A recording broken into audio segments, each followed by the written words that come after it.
కాబట్టి లైఫ్ని ఏమిటి చేసుకుంటున్నాం మానవుడిగా మనం ఉన్నప్పుడు. అందుకే పెద్దవాళ్ళు చెబుతూ మహేష్ గారు చాలాసార్లు చెప్పారు, జంతువునాం నరజన్మ దుర్లభం. ఒరే అబ్బాయి జాగ్రత్త, ఇది ఒక మంచి అవకాశాన్ని తెలుసుకో. నీకు జంతు జన్మ దగ్గర నుంచి మానవ జన్మ వచ్చింది అంటే ఎంతో మంచి అవకాశంగా భావించు. దీన్ని ఎలా యూటిలైజ్ చేసుకోవాలో తెలుసుకో. దీనివల్ల నువ్వు ఏ రకంగా ముందుకు వెళ్ళాలో తెలుసుకో.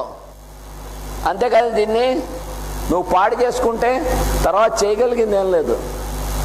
ఒక్కోసారి కొన్ని చోట్ల వాళ్ళు చెప్తారు, భారతంలో ఆయన ఒక చోట చెప్తారు, వాడికి ఆత్మహత్య చేసుకుంటే ఒక్కోసారి కొన్ని జన్మలు వెనక్కి వెళ్ళిపోయి క్రిమికీటకాదుల్లోకి వెళ్ళిపోతాడు. మళ్ళీ ఏం చెబుతారు వాళ్ళు, మళ్ళీ అక్కడి నుంచి మానవ జన్మకి రావడానికి చాలా టైం పడుతుంది. మరి ఇప్పుడున్నటువంటి యూత్లో ఇప్పుడున్న ఎడ్యుకేషన్ కానీ ఇప్పుడు వాళ్ళు ఎలా బతకాలో నేర్పకపోవడం కానీ వాటి వల్ల ఏమవుతుంది, ప్రతి చిన్నదానికి ఒక ఫ్రస్ట్రేషన్లోకి వెళ్ళిపోతున్నారు. వాడు పరీక్ష ఒక 10 మార్కులు తక్కువ వచ్చాయంటే సూసైడ్ చేసుకుంటున్నాడు. టీచర్ వీడు చేస్తున్నటువంటి బిహేవియర్ బాగోలేదని కేకలేస్తే సూసైడ్ చేసుకుంటున్నాడు. ఇంట్లో తల్లిదండ్రులు, ఒరే నువ్వు బిహేవ్ చేస్తున్నటువంటి బిహేవియర్ తప్ప, అలా ఉండకూడదు, ఇలాగ ఉండాలి, ఎవరు చెబుతారు? ఇంకెవరు చెప్పాలి? తల్లిదండ్రులు చెబితే వీడికి కోపం, వాళ్ళు స్కూల్ టీచర్ చెబితే కోపం, వీడికన్నా పెద్దవాడు చెబితే కోపం, ఎవరు చెప్పాలి వాడికి? కానీ ఎవరన్నా అలా చెబితే మనం సహించగలిగేటువంటి సహనం వాళ్ళు లేకుండా పోతుంది. ఏమిటి కారణం? సహనం అనేటువంటిది ఒకప్పుడు ఎన్ని బాధలు పెట్టినా సరే సహించగలగడం అట్ ఎక్స్ట్రీమ్ ఉండేది. ఒక భర్త భార్యని విపరీతంగా కొట్టి చంపుతూ ఉన్నా సరే ఆవిడకి ఆ భర్త దగ్గరే ఉండాలనేటువంటి సహనం చాలా ఎక్కువ ఉండేది. ఒక భార్య భర్తని హింసిస్తున్నా సరే వాళ్ళిద్దరూ కలిసి ఉండాలనే సహనమే ఎక్కువ ఉండేది. ఏమీ ఉండదు ఇప్పుడు, అసలు ఏమీ ఉండవు. ఇద్దరి మధ్య విషయాలు చూస్తే ఏమీ ఉండవు, చాలా సింపుల్గా ఉంటుంది. ఏదో ఇద్దరు వాదించుకుంటారు, ఇక లాభంలో మన ఇద్దరం కలిసి ఉండడానికి వీళ్ళే డైవర్స్. ఇవాళ పెళ్ళి అవుతుంది, కొన్ని నెలల్లో డైవర్స్. ఏమిటి కారణం? అంత డైవర్స్ చేసుకోవడానికి కావాల్సినటువంటి బలమైన కారణాలు ఏమైనా ఉన్నాయా? లేవు. వాళ్ళిద్దరిని కూర్చోబెట్టి మాట్లాడితే అసలు చాలా సింపుల్ థింగ్స్ ఉంటాయి అక్కడ. కానీ వాడు అలా ఎందుకనాలి, ఈవిడ అలా ఎందుకనాలని వాడు అదే పట్టుదల. అంటే పెళ్లి చేసుకుని ఆ పట్టుదల కోసం చేసుకున్నారా? ఆ మూర్ఖత్వం కోసం చేసుకున్నారా? జీవితంలో ఆనందంగా ఉండాలని చేసుకున్నారా? ముందు అది తేల్చుకోండి. కాబట్టి వాల్యూ దేనికి ఇవ్వాలి, అది ఎందుకు తెలియటం లేదు. అవి తెలియకపోవడం వల్ల ఒక ఫ్రస్ట్రేషన్లోకి వెళ్ళిపోతున్నాడు. చదువుకున్నటువంటి వాడు అంత చదువుకుని ఫ్రస్ట్రేట్ అయిపోవడానికి ఎందుకు అంత ఫ్రస్ట్రేట్ అయిపోవాలి? నిజంగా అది సరైనటువంటి చదువు అయితే వాడిని ఎక్కడికి తీసుకెళ్ళాలి? ఇదివరకు రోజుల్లో వాడు స్కూలింగ్ దగ్గరికి వచ్చేసరికి, స్కూల్కి వెళ్ళడానికి వచ్చేసరికి ఇంట్లో ఈ ఫౌండేషన్స్ పడేవి. ఓ తాతగారో అమ్మమ్మో నాయనమ్మో వాళ్ళు ఏం చేసేవారు, ఇంట్లో వాళ్ళు పనులు చేసుకుంటూనే వాళ్ళు చక్కగా వీళ్ళకి నేర్పుతూ ఉండేవాళ్ళు. పద్యాలు నేర్పేవాళ్ళు, శ్లోకాలు నేర్పేవాడు, భారతం నేర్పేవాడు, భాగవతం నేర్పేవాడు, రామాయణం నేర్పేవారు. ఈరోజు కూడా చెప్పేటువంటి పద్ధతుల్లో చెబితే రామాయణం కథ పిల్లలు వినటం లేదా? భాగవతం కథ వినటం లేదా పిల్లలు? భారతం కథలు చెప్పాల్సిన పద్ధతులు చెప్తే వినటం లేదా? చాలామంది వింటున్నారు. చెప్పాల్సిన పద్ధతిలో చెప్పాలి. అంటే అవి లైఫ్లో ఎలాగ మనకి రక్షిస్తాయి, అవి తెలుసుకోవడం వల్ల ఏమిటి మనకి అడ్వాంటేజ్? బేసిక్గా ఆ ఎడ్యుకేషన్ ఇంట్లో పడడం వలన వాడికి ఏమిటి వస్తుంది? స్కూల్కి వెళ్ళేసరికి వాడికి ఏది నిజం, ఏది అబద్ధం, ఏది మనం పట్టించుకోవాలి, ఏది పట్టించుకోకూడదు, దేని గురించి ఎక్కువ ఆలోచించాలి, దేని గురించి ఎక్కువ ఆలోచించకూడదు అనేటువంటి ఫౌండేషన్ ఇంట్లో పడేది. ఎందుకంటే తాతగారు అమ్మగారు, నాయనమ్మగారు, తాతగారు, అమ్మమ్మగారు వీళ్ళందరూ కూడా ఇంట్లో కలిసి ఉండేవాళ్ళు ఫ్యామిలీస్గా. దానివల్ల ఏమయ్యేది, వీళ్ళ సంగతి వాళ్ళు చూసుకునేవారు. వీళ్ళ తల్లిదండ్రులు వేరే ఉద్యోగానికి వెళ్ళిపోయినా, వేరే బిజీగా ఉన్నా, వీళ్ళు చూసుకోలేకపోయినా వాళ్ళు చూసుకునేవారు. ఇప్పుడు వాళ్ళు ఉంటే ఏంటి, ముసలముండా కొడుకులు ఎందుకు ఇంట్లో అనవసరంగా మనకి, వాళ్ళు మన షంటేస్తూ ఉంటారు. వాళ్ళ వల్ల మనకేమిటి ఉపయోగం అని చెప్పి వాళ్ళిద్దరిని ఏదో ఓల్డేజ్ హోమ్లోనే ఎక్కడో పడేసి, వృద్ధాశ్రమాలు అనేటువంటి పేరుతో, కొంచెం ఆశ్రమం అనే పేరుంటే కొంచెం నయం కదా, ఓల్డేజ్ హోమ్ కన్నా కొంచెం ఆశ్రమం అనేటువంటి పేరు ఉంటే కొంచెం బాగుంటుంది అని చెప్పి వృద్ధాశ్రమం అనేటువంటి పేర్లు అక్కడ పడేద్దాం. ఏమిటి పడేసి వీడు ఏమైనా కేర్ తీసుకోగలుగుతున్నాడు? ఆ పిల్లలకి తీసుకోలేడు. ఎందుకంటే తాను భార్య ఇద్దరే కూడా ఉద్యోగానికి వెళ్ళిపోతూ ఉంటారు. వీళ్ళ సంగతి ఏమవుతుంది? స్కూల్కి పంపించాల్సిందే కంపల్సరీగా. చిన్న పిల్లలు 3 ఏళ్ల వాళ్ళని కూడా ప్లే స్కూల్కి పంపించేయడం అనేటువంటి చేస్తారు. ఏం చేత? ఇంట్లో వాళ్ళు ఎవరు చూస్తారు? వాళ్ళు ఉంటే చూస్తారు. కానీ మన వాళ్ళు చూసేటువంటి దానికన్నా బయట వాడికి ఎవరికో డబ్బులు ఇచ్చి పే చేసి వాడు చూడాలి అంటే మన వాళ్ళు చూసినంత బాగా చూస్తారా? ఆ మాత్రం కామన్ సెన్స్ ఉండద్దు. మన వాళ్ళు పట్టించుకున్నంతగా వాడు పట్టించుకుంటారా? ఓ 30 మందినో 40 మందినో 50 మందినో ప్లే స్కూల్లో పడేస్తే వాళ్ళని అక్కడ ఉన్నటువంటి ఆయాలు కానీ మిగతా స్టాఫ్ కానీ వాళ్ళకి ఓవర్లోడ్ అయ్యి వాళ్ళు వీళ్ళ గురించి పట్టించుకుంటారా, కేర్ తీసుకుంటారా ఏమన్నా? దానివల్ల మళ్ళీ మనమే అఘోరిస్తాం. వాళ్ళు పట్టించుకోవటం లేదు. ఇంత డబ్బు తీసుకుంటున్నారు చూడండి, తీసుకునేవారికే కానీ వాడు పట్టించుకోవటం లేదు. పట్టించుకుంటామని వాళ్ళు ఎక్కడ గ్యారంటీగా రాసివ్వలే, అది వాళ్ళు జాగ్రత్త పడతారు. ఫీజు కట్టించుకున్నప్పుడే మీ వాళ్ళ గురించి ఈ కేర్ మేము తీసుకుంటాం, ఈ కేర్ మేము తీసుకుంటాం, ఎక్కడ కమిట్ అవ్వరు వాళ్ళు. ఒక హాస్పిటల్లో కానీ ఒక ఎడ్యుకేషనల్ ఇన్స్టిట్యూషన్స్లో కానీ ఇలా ఏమైనా పొరపాట్లు వస్తే మాదే బాధ్యతను ముందరే సంతకాలు కూడా పెట్టించుకుంటున్నారు. అంటే వాళ్ళు చేసేటువంటి పొరపాట్లు తప్పుడు పనులు ఏవైతే ఉంటాయో వాటి వల్ల పోయినా వీడి పోవడం తప్ప వాళ్ళ బాధ్యత లేకుండా ఉండడానికి. అంచేత ఎక్కడికి వెళ్తుంది ఆ ముసలి మొత్తం ఫ్యామిలీలో ఆ బ్యాక్గ్రౌండ్ ఉండి ఆ రకమైనటువంటి ఇది లైఫ్లో ఫ్రస్ట్రేషన్ రమ్మన్నా రాదే. ఒకసారి ఓ పరీక్ష ఫెయిల్ అయ్యాడు అనుకోండి, ఏమరా బుద్ధి లేదా నీకు పరీక్ష ఫెయిల్ అయ్యావంటే పోన్లే నెక్స్ట్ టైం పాస్ అవుతూ ఉంటాడు. తల్లిదండ్రులు కూడా అంత జంతుప్రాయంగా ఉండరు. ఎరా నీకు బుద్ధి ఉందా లేదా, నువ్వు మనిషివా పశువువా, నీకు కొన్ని లక్షల డబ్బులు ఎందుకు ఖర్చు పెట్టాలి, పరీక్ష ఎందుకు ఫెయిల్ అయ్యావు? వాడే వీక్ మైండెడ్ అయితే నేను పరీక్ష ఫెయిల్ ఎందుకు, అమ్మ నాన్న నన్ను తిడుతున్నారు, ఉండనీయన్నాన్ని ఇంట్లో ఉండడానికి అవకాశం లేదు, వాడు ఎక్కడికైనా పారిపోతాడు, సూసైడ్ చేసుకున్నా. కారణం ఎవరవుతున్నారు? వాడిని తిట్టిన ఈ తల్లిదండ్రులే. ఫోన్లేరా ఒకసారి పరీక్ష పోతే ఏమైంది, నెక్స్ట్ టైం బాగా రాద్దు కానీ అని ఒక మొక్క అన్నారు అనుకోండి, అంటే అదే రకమైన యాటిట్యూడ్ ఉన్నవాడిని అనమని కాదు. కొంతమంది పిల్లలు దాని అడ్వాంటేజ్ తీసుకునేటువంటి పిల్లలు ఉంటారు. ఎంచేత ఈ తల్లిదండ్రుల పిల్లలేగా వాళ్ళు. ఆ మైండ్ వాళ్ళకి ఇన్హెరిట్ అయింది అనుకోండి, ఎప్పుడు నువ్వు పర్లేదురా ఫెయిల్ అయినా పర్లేదని తల్లిదండ్రులు అంటారా అని చూస్తూ ఉంటారు, చదవడం మానేసి.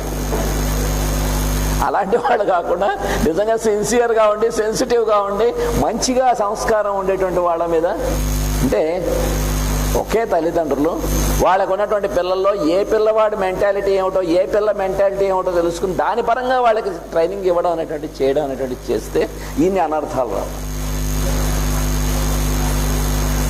అప్పుడు పిల్లలకి ఒక అండర్స్టాండింగ్ పెరుగుతుంది, సైకలాజికల్గా కూడా చాలా స్ట్రాంగ్ అవుతారు, సెల్ఫ్ కాన్ఫిడెన్స్ పెరుగుతుంది, ఆత్మస్థైర్యం పెరుగుతుంది.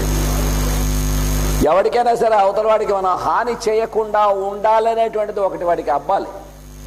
లేకపోతే ఏమవుతుంది, మనం బతకడం అంటే ముఖ్యం. కనీసం జంతువుల్ని చూసేనా నేర్చుకోవాలి.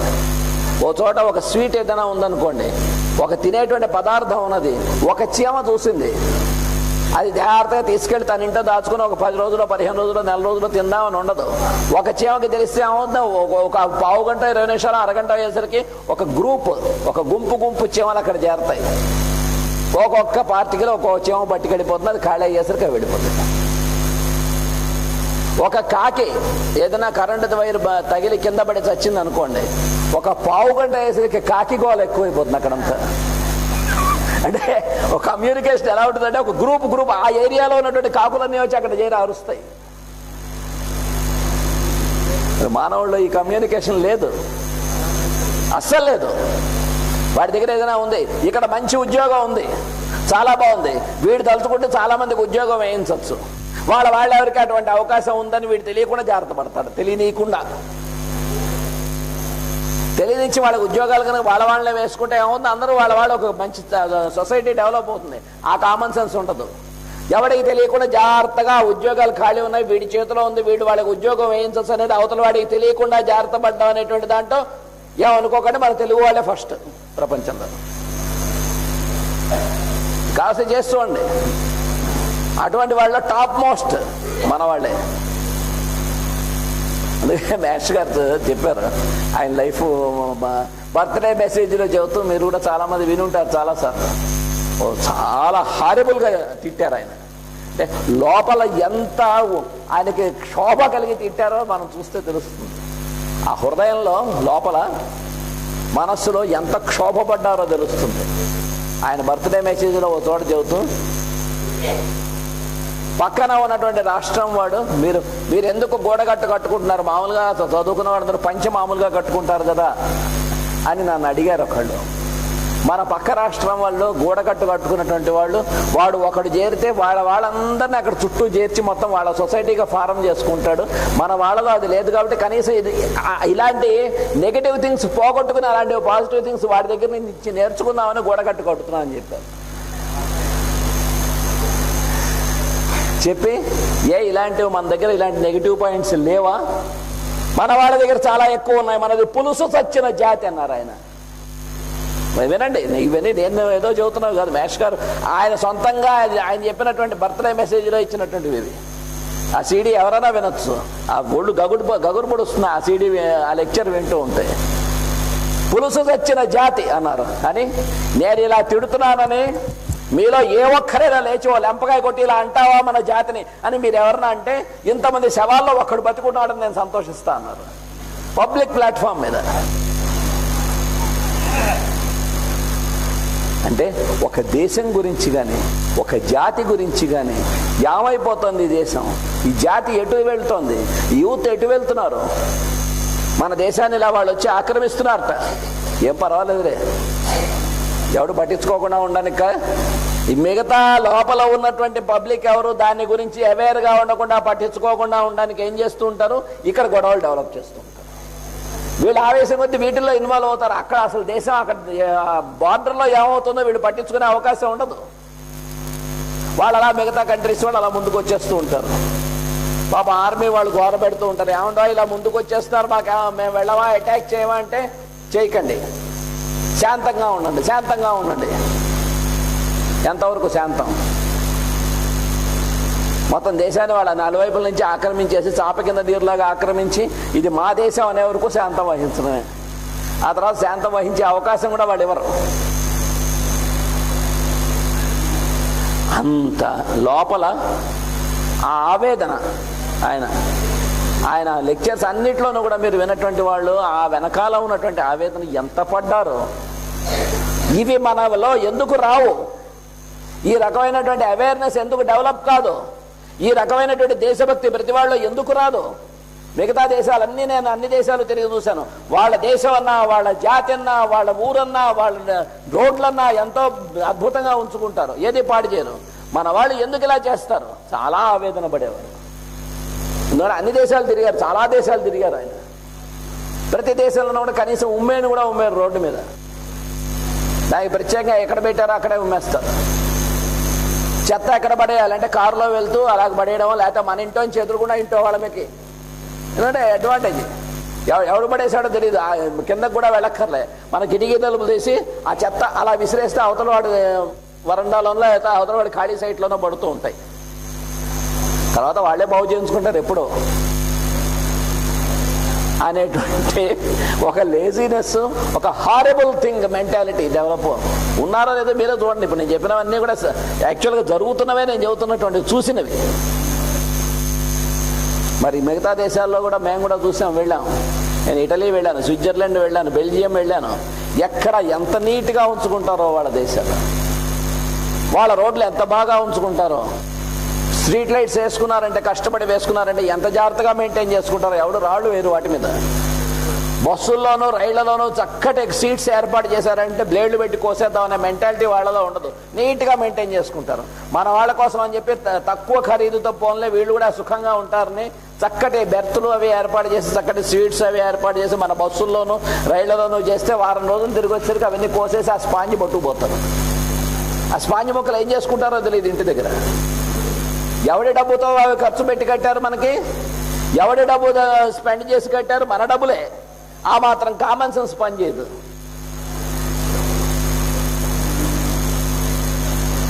ఆ రకమైనటువంటి ఒక దేశ అవేర్నెస్ అనేటువంటిది మన దేశం, మన జాతి, మన ఊరు ఉండొచ్చా అలాగా? అదేంటండి, మిగతా వాళ్ళతో కూడా సమానంగా చూడాలి, మనవని ఎలా ఉండాలి ఉండకూడదు అనుకుంటూ ఉంటాం. చాలా రాంగ్ అది. మిగతా వాళ్ళు ఎలా అనుకుంటున్నారు, మనమే కరెక్ట్ అని అనుకోవడం పొరపాటు, మనది కూడా బాగా ఉండాలనుకోవడం సత్యం. మన థింకింగే కరెక్ట్, మిగతా వాళ్ళకన్నా మనమే బాగుండాలి అని అనుకోకూడదు. మనము బాగుండాలనుకోవాలి, మనము జాగ్రత్తగా ఉండాలనుకోవాలి. దేశంలో ఉన్న ప్రతి వాడు అలా అనుకోవాలి. అనుకుంటే పెద్ద కష్టం కాదు. దేశంలో ఎవరికి ఏ రకమైనటువంటి కష్టాలు అసౌకర్యాలు ఉండవు. ఇప్పుడు గట్టిగా దబాయించి మీరు మీ పిల్లల్ని కనుక ఇన్ని లక్షలు ఇచ్చి చేర్చకపోతే మేము వాళ్ళని పట్టించుకోవాలన్నటువంటి కాలేజీ వాళ్ళ దగ్గరికి వెళ్ళి ఆ చేర్చినటువంటి వాళ్ళందరి తాలూకు తల్లిదండ్రులు వెళ్ళి మా పిల్లల్ని తీసుకెళ్ళిపోతున్నాం మేము చేర్చాం మీ దాంట్లో అనేటువంటిది స్ట్రైక్ చేశారనుకోండి, చచ్చినట్టు వాళ్ళ దారిలోకి వస్తారు. చెయ్యం ఎవరవును. ఏం చేతంటే అక్కడ చేర్చడం వల్ల మనకి ఒక రకమైనటువంటి ఏదో ఒక డ్యూటీ వదిలిపోయింది. వాళ్ళని అలా వదిలించేసుకున్నాం పిల్లల్ని. వాళ్ళకేదో మంచి ఎడ్యుకేషన్ వస్తుందేమో అనే ఒక భ్రమ మనలో ఉండి అది వాళ్ళకి హాయిగా మనం నేర్పక్కర్లే, కొంత టైం వాళ్ళకి కేటాయించక్కర్లే కూడా మనకి సరిపోతుంది. ఆ ఉన్న ఏదైనా కొద్ది టైం మిగిలినట్టయితే ఆఫీస్ నుంచి వచ్చిన తర్వాత కొంత లీజర్ కనుక ఉన్నట్టయితే అది ఎవరితోనో మాట్లాడుతున్నాం, పాలిటిక్స్ మాట్లాడుతున్నాం, ఓ క్లబ్లో ప్యాక్ ఆడుతున్నాం, లేకపోతే ఫ్రెండ్తో సినిమాకి వెళ్ళో, లేకపోతే టీవీలో సీరియల్స్ చూస్తున్నా గడిపేయచ్చు. టీవీలో సీరియల్స్ చూసి టైం చంపుకొని కిల్ చేసుకోవడం వల్ల ఏమిటి ఉపయోగం అని ఆలోచించాం. నిరంతరం మిగతా పనులన్నీ కూడా మానుకుని ఆ సీరియల్ వచ్చేసరికి పెద్దవాళ్ళ దగ్గర నుంచి 80 ఏళ్ల వాళ్ళు 90 ఏళ్ల వాళ్ళు కూడా ఎంత ఎడిక్ట్ అయిపోయారంటే కొంతమంది ఇళ్లలో చూస్తాం. మిగతా పనులను అలా అట్టే పెట్టి కూడా వచ్చి ఆ సీరియల్ అయిపోయారు అక్కడే కూర్చుంటారు కథలు.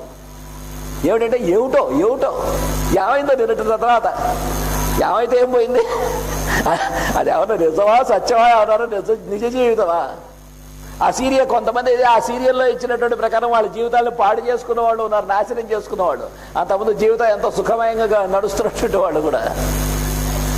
కాబట్టి ఏది ముఖ్యం కాదు, దేనికి మనం ఎక్కువ వాల్యూ ఇవ్వాలి, దేనికి ఇవ్వకూడదు, ఏది ఎడ్యుకేషను, ఏది విద్య, ఏది చదువు, ఏది మనకి సంస్కారాన్ని పెంచుతుంది, ఏదికి మన సుఖాన్ని పెంచుతుంది, నలుగురు కలిసి ఒక చోట సుఖంగా ఆనందంగా ఏ రకమైనటువంటి భయం లేకుండా బతకడానికి కావాల్సినటువంటి ఆ కలేజా ఏవి నేర్పుతున్నాయి.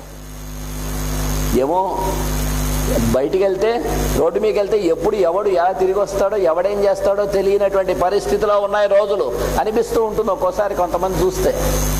అలాంటి రోజులు కూడా వస్తాయని కూడా మాస్టర్ గారు చెప్పారండి. 40 ఏళ్ల క్రితం ఆయన ఉపన్యాసాల్లో చెప్తూ, రోడ్డు మీద మనుషుల మధ్య మనుషులు తిరుగుతూ ఉంటే పోలీస్ ఆఫీసర్స్ పక్కన ఉన్నా సరే ఒకడిని ఒకడు పొడుచుకు చంపుకొని షూట్ చేసుకుని చంపుకునేటువంటి రోజులు రాబోతున్నాయని చెప్పారు 40 ఏళ్ల క్రితం. చూస్తున్నాం మనం అది. అయితే వాటి నుంచి రక్షణ లేదా, వాటి నుంచి ఆల్టర్నేటివ్ లేదా, వాటి నుంచి అశాంతి నుంచి బయటపడలేమా? పడగలం. అందుకే మళ్ళీ మనకి మాస్టర్ గారు లాంటి వాళ్ళు, సిబివి గారు లాంటి వాళ్ళు, ఎంఎన్ గారు లాంటి వాళ్ళు, తాతగారు రామకోటయ్య తాతగారు లాంటి వారు, లక్ష్మణ ఐతేంద్ర గారు లాంటి వాళ్ళు, సత్యసాయిబాబా గారు లాంటి వాళ్ళు, వీళ్ళందరూ కూడా మరొకసారి భౌతికంగా వాళ్ళు మనకి వచ్చి వాళ్ళ అవతారాన్ని మన ముందు ఉంచి వారి జీవితాన్ని మనకి చూపించి, ఇదిగోనర్రా ఆనందం అంటే ఇలా ఉంటుంది, ఆనందంగా ఉంటే దానికి కావాల్సినవన్నీ వస్తాయి, ఇవన్నీ ఉంటే ఆనందంగా ఉంటానంటే మాత్రం సత్యం కాదు. జన్మలు సంవత్సరాలు వెళ్ళిపోతూ ఉంటాయి. బ్యాంక్ బ్యాలెన్స్ కొన్ని లక్షల రూపాయలు ఉంటే నేను ఆనందంగా ఉంటాను, ఉండదన్నారు. నువ్వు ఆనందంగా ఉంటే అవి ఆటోమేటిక్గా వస్తాయి. నీకు ఎప్పుడు కావాలో అప్పుడు. బ్యాంక్ బ్యాలెన్స్ లక్షలు ఉండక్కర్లే, నీకు ఎప్పుడేది కావాలో అది వస్తుంది. వాళ్ళ జీవితాలన్నీ అలా జీవించి చూపించారు.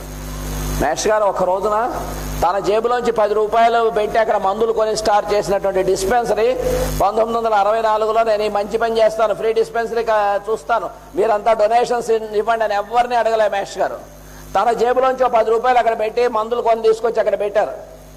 మాస్టర్ గారును మా మేనమామ గారు రాధాకృష్ణ గారు కలిసి ఆ రోజున 10 రూపాయలతో స్టార్ట్ చేసినటువంటి డిస్పెన్సరీ ఇప్పుడు మొత్తం మన దేశంలో కానీ దేశాల్లో కూడా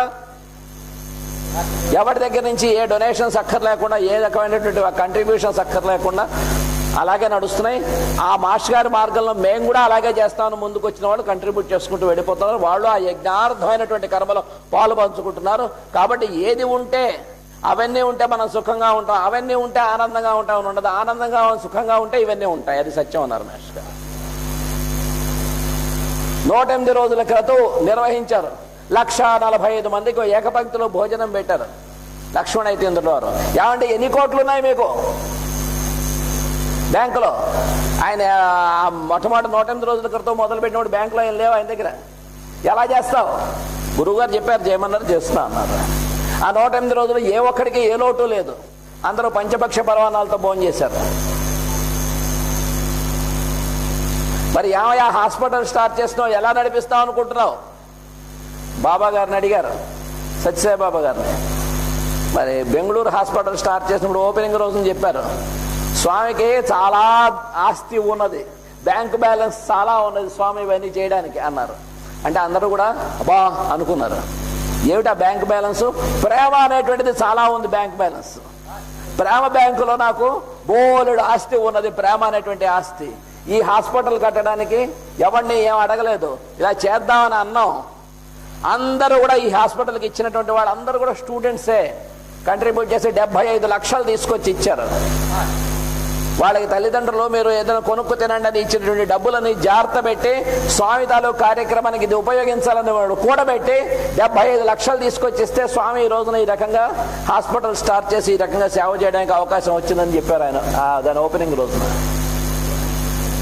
కాబట్టి ఆనందంగా జీవించడం ఎలా జీవించాలి, సుఖంగా జీవించడం ఎలా జీవించాలి, ధైర్యంగా జీవించడం ఎలా జీవించాలి, సంస్కారంతో జీవించడం ఎలా జీవించాలి,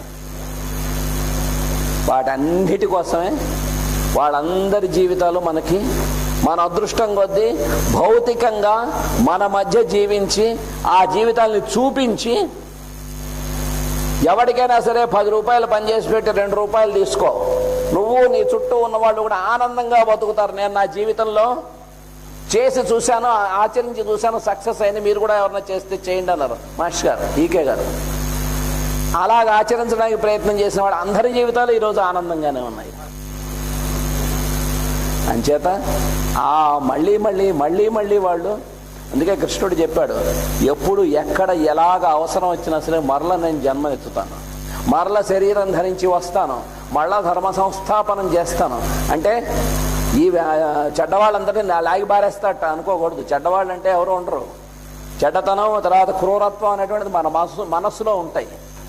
అంచేత ఆయన వచ్చి ఏం చేస్తాడు, మళ్ళీ సంస్థాపనం జరిగినప్పుడు ఇవన్నీ ఎలాగో ఆయన తాలూకు వేణునాదం ఏదైతే ఉన్నదో ఆ వేణునాదంతో మొత్తం అందరినీ దాంట్లో లీనం చేస్తాడు. అలాంటి వేణునాదమే కాకుండా కృష్ణుడి జీవితంలో ప్రణవోపాసన అనేటువంటిది ఉన్నది అని క్రీడామణిలో మేష్ గారు ఇచ్చారు. అది ఈయన జీవితంలోది. మేష్ గారు ప్రణవోపాసనతో సాధించనిది లేదు. ఆయన చెప్పినట్టుగా ప్రణవోపాసన చేస్తున్నవాడు దాంట్లో ఉన్నటువంటి ఆనందాన్ని రుచి చూసిన వాళ్ళు చాలామంది ఉన్నారు. జీవితం ఆ రకంగా ఆనందమయంగా సుఖమయంగా తనకి కానీ మిగతా వాళ్ళకి కానీ వాళ్ళ సన్నిధిలో ఉన్నటువంటి వాళ్ళకి కానీ ఆ రకంగా ప్రణవోపాసన చేసిన వాళ్ళ దగ్గర 10 నిమిషాలు కూర్చున్నా, ఓ పావు గంట కూర్చున్నా, వాళ్ళతో మాట్లాడినా, వాళ్ళతో సంభాషణ చేసినా, వాళ్ళతో ఏమైనా చెప్పుకున్నా నాకు చాలా ఆనందంగా ఉంది అంటూ ఉంటారు. దేనివల్ల సాధ్యం ఇవన్నీ? ఆ రకంగా మనకి ఆ మహనీయులందరూ కూడా మరొక్కసారి భౌతికంగా జీవితాన్ని జీవించి చూపించారు కాబట్టి, అది సాధ్యమని మనకు చూపించారు కాబట్టి, ఆ మార్గంలో మనం ముందుకు వెళ్ళడానికి అవకాశం వచ్చేటువంటివి ఏవైతే ఉన్నాయో అటువంటి దాన్ని మరల మనం తెలుసుకుని ఆ మార్గంలో వెళ్ళడానికి అవకాశం ఉండడానికి ఉండేటువంటి రోజులే ఈ మహనీయుల తాలూకు జన్మదినోత్సవములు. అటువంటి మహానుభావులు అవతార పురుషుల తాలూకు జన్మదినోత్సవం ఇవాళ మరొక్కసారి మనందరం కూడా ఇక్కడ కలుసుకున్నాం. అటువంటి మార్గంలోకి మనం జీవించడానికి కావాల్సినటువంటి ఒక నిర్భీతి, ఆత్మస్థైర్యం, మన బుద్ధిని అటువైపు నడవడానికి కావాల్సిన ప్రచోదనం, దానికి కావాల్సినటువంటి ఆయురారోగ్య ఐశ్వర్యములు మాస్టర్ గారు నిరంతరము అందరికీ కలిగించుగాగా అని వారిని ప్రార్థిస్తూ సెలవు తీసుకుంటున్నాం. వాసుదేవ వాసుదేవ వాసుదేవ.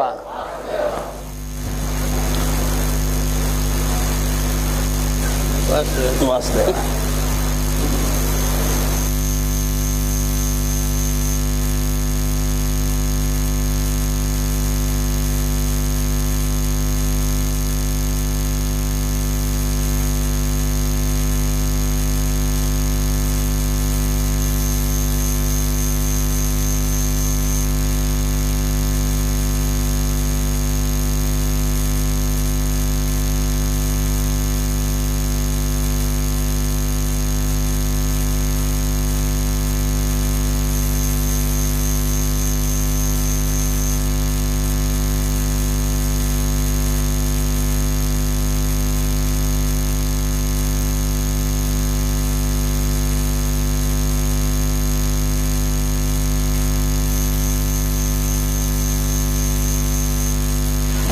వాసుదేవ.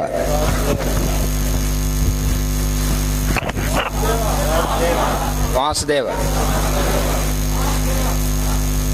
ప్రార్థనకు సరిగ్గా 5 నిమిషాల సమయం ఉంది. అందరూ కూడా దయచేసి వరుసల్లో కూర్చుని కళ్ళజోళ్ళు ఉన్నటువంటి వారు ప్రార్థన అయ్యేంత వరకు కూడా తీసివేసి ప్రార్థన అనంతరం మళ్ళీ ధరించవచ్చు.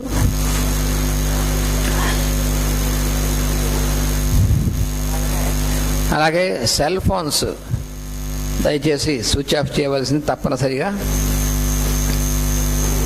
ఈ హాల్లో